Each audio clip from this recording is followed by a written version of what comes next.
assure you that all the guides are very helpful, and you don't have to worry about inventing the wheel. What you might be doing is enhancing the spokes on the wheel.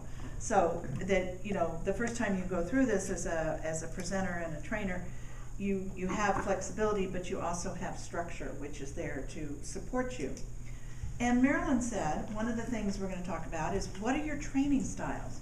We all come from different backgrounds. We all come from different professions.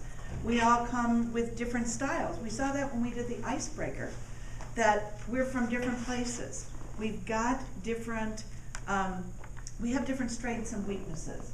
And what we want to do when we have our teams working is to take advantage of our best style. If Tracy's is, for example, she's the treasurer, we clearly want her to be part of the team that deals with the systems that we use to run the temple. So we're going to Tracy's strength there. David Douglas, for example, has been working with volunteers. Parking. There's what? Parking. Parking. We have the parking lot in honor of David, but he's not here tonight. And he's unable to be on the telephone, and Bob was also not able to be on this, but we are recording this for them. But you interrupted me. David has been working with volunteers, and we do have a section on Module 6 that has to do with volunteerism. And so I asked David, since that's the session that I'd like him to be part of, you know, I said, I expect that we'll change some of what we've done on volunteerism simply because David's going to bring new things to the table. Tony is an incredible trainer. He has a lot of experience. Cindy and I and Melissa and Ellen are all teachers. We're used to, over the years, standing up and doing this. So we may be more comfortable with it, but we want to get to everybody's comfort level. So we want to make sure that we match all your strengths with the material to make the best connections. So what are some of the things that you look for in a positive learning environment? What are some of the things that the executive committee, from your past experience, would say, this is a good learning environment. This is what I want to see when I go to participate. What's a good learning environment? Tracy? It is safe, that you can say anything and nobody will be judged. Cindy, do you want to describe? Yes, it's safe, and you can say anything you want. Lisa?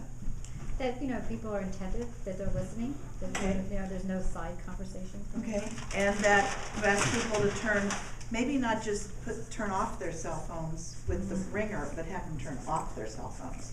And turn off, unless someone's taking notes on their iPad. But you might want to, you know, that increases the attentiveness. Susan? I guess I think also that you're physically comfortable. Facilities are comfortable, very good, yes. And that's why this room has proved to be good, but there's also, you know, different ways to set it up. You can set it up in a chevron, you can set it up in classroom style, you can set it up in the big way that the board meets in here. There are all kinds of ways to make sure your facility is good. Your air conditioning. It's a little cold. It was burning up hot in here. There's a shawl over there, so we even provide amenities.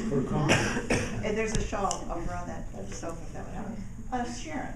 Well, I was just going to say, this is more something I don't like, so I guess the more positive spin on it would be making sure it's a good use of your time, like stimulating. Because for me, when I go into a meeting and someone reads to me the PowerPoint slides that are on the screen, I want to scream because I can read. That's right. And that's what you'll notice in your binder. We have put supplemental materials on the agenda. It says handout.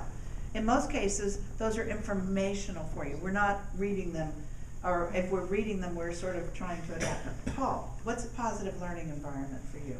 One in which I get paid off with good grades. The one where you get paid off at the end? Yeah, for good grades. Oh, with a good grade. And you know, in Leading with a Jewish Heart, Bride. Food. It's all about food. Marilyn said this really well, that everyone who's, I can't tell you the comments that we get back from the invitation. People will say, oh God, I'm so flattered to be part of this course. I know that's exactly what I said. When I took the course 8, 9 years ago, I said, oh, I'm just so flattered. And people say that they want to be there.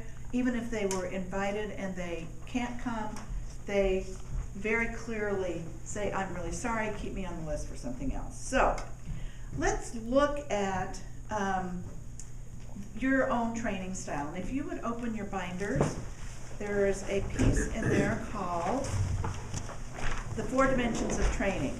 And it looks like this. It says, Knowing Your Training Style. And it's essentially, there are 4 dimensions of training. And I'm going to only read you the titles: content, process, task, and people.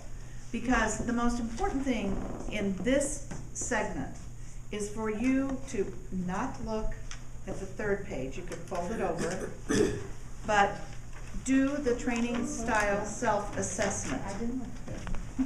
If you just fold the guide sheet over and go through, I'm going to give you about 3 minutes. We'll see if 3 minutes is enough.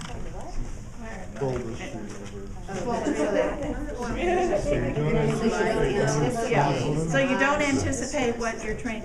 And I'd like everyone, the leadership committee as well as the executive committee, to do this. And I deliberately did not do this ahead of time so that I would do it with you.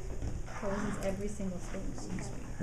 So you do a 1, 3, or 5, or you do, oh, no. 1 through 5 scale. Okay. 1 through 5, okay, I didn't give good instructions there. 1 through 5 scale, 1 being not like me, 3 being neutral, 5 being most like me, and of course 2 and 4 coming in there in between. And so we rate each one. Yes, you rate each one.